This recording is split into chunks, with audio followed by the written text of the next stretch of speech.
Hello, good to have you back again. We got the kids here. We got Sophia, and hello, and Skeeter, and Jagger. We're all here to say hi. And I got a wonderful comment from a gal today. And, well, I guess it wasn't a wonderful comment. She said that she could totally relate to my story, that she too was sexually abused and going through the remembering process of what happened. And, but that she had read my book and was inspired by that. And so this is dedicated to her. And I just want to tell her and anyone out there that's been sexually abused that you are not defined by the sexual abuse that happened to you.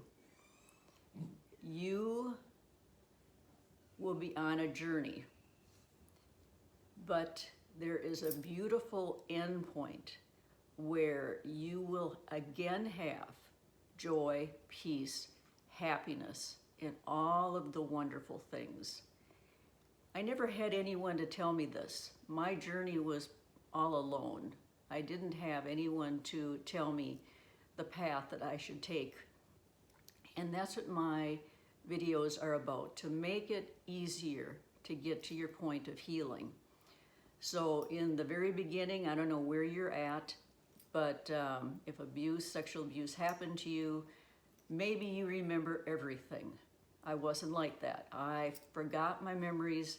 God took them away, and I didn't remember anything until I was in my 40s.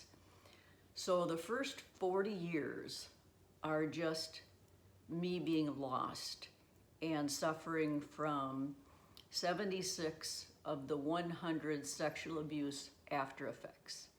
And if you don't know what that is, you can go to sandf.org, and the list is right there, or it's in all of my books. And I also made a YouTube video where I list all of them. And it's very eye-opening to know the impact that sexual abuse has on a person. And so for 40 years, I was just lost and trying to figure out what was wrong with me, because I had no clue. And so I began this path. The first 40 years was just discovery, trying to figure out what was wrong. And I didn't know that drugs were not my answer. When I was going down the path, doctors told me there's nothing they can do for me, it's only drugs. And for 3 to 4 years, I was off my path of healing, just taking their drugs. And it didn't do anything for me except take time away from my recovery. And so when I stopped doing that and I was on the path again, the memories came, and then the real work began, because I had to look at those memories. I had to look them right in the face and deal with the fact that incest happened in my family. And if you want to know more about that, my first 2 books go into detail on that. It was mom and dad. I was an only child.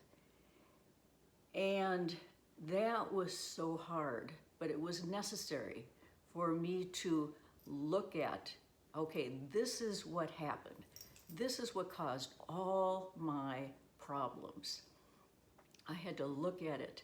I had to cry for the child that I would have been had this never happened.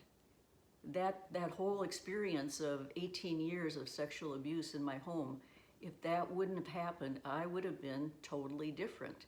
So there was a huge grieving process of crying for me and who I could have been, who I could have become.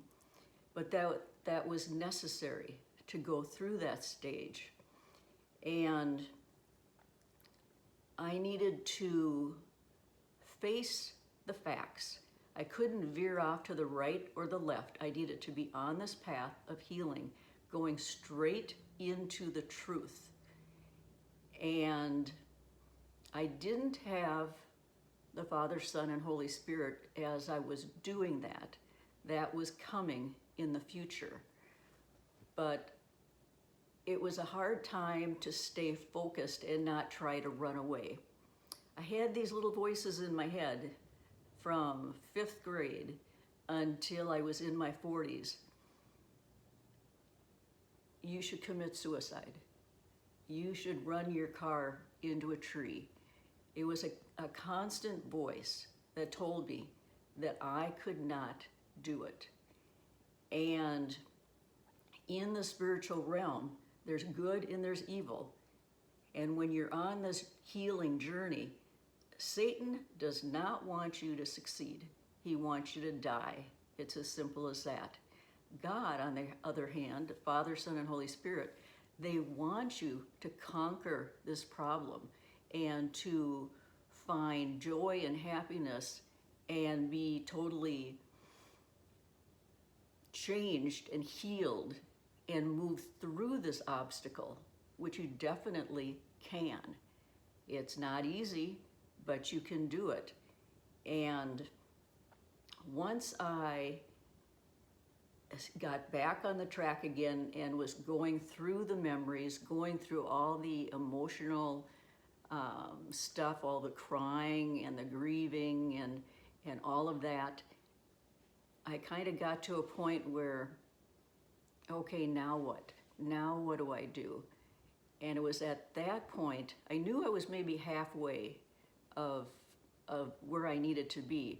And that's the point where I really stopped looking to all the doctors and everyone and started to totally concentrate and put all of my focus on God.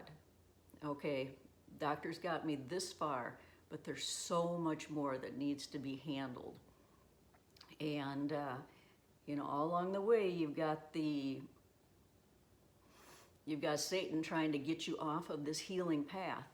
And so you want to have this close relationship to God to keep you squarely looking forward to the finish line, because there is a finish line for this problem. Sexual abuse does not define who you are. It's just something that happened in your life. It's a hurdle that you need to pass through. You have to look at the pain, the agony, the grieving, look it in the face. Don't turn away, just look at it, ask God to help you as you're dealing with each and every issue that you have.